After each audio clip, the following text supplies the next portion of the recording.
Dahil bago po tayo sa YouTube channel, dahil ngayon pa natin siya ipopush kung sakali, gusto ko po mapakilala sa inyo para at least meron kayong idea sa akin. So ako nga po pala si Jessa Rosales Sabillano,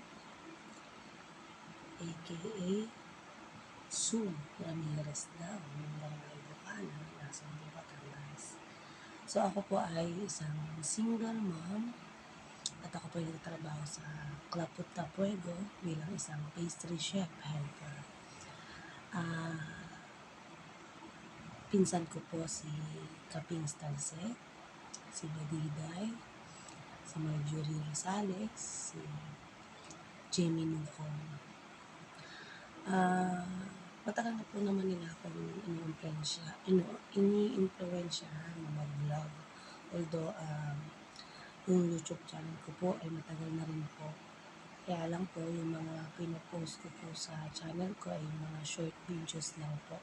Kasi po medyo busy po ang inyong link ko dahil may work po tayo. So, ngayon po, gusto ko lang pong mag-try kung sakali na mga videos lang po na kaunti para lang pong maano sa mga gantong eksena, charot-charot, hindi po. Kalibasa po nga, single mom ako, pagkagaling ko po sa uwi, wala na po akong ginagawa. Ang anak ko nga po pala ay 9 years old at ako po ay nag-iisa lang sa kanya. So, ayun na nga po, tayo po ay papuntang work ngayon. So, pero maaga po naman, kaya medyo naisipan ko mag-vlogan. So, gusto ko pong magpakilala sa inyo bilang isang YouTuber na magkaroon kayo ng idea about sa kung sakali man na umangat tayo. Charot, try lang.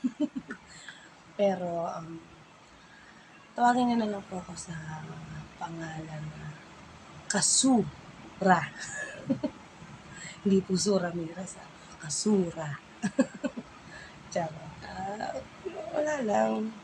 Trip lang. Pero malay mo, sa pag-trip na to, gumanda, di ba?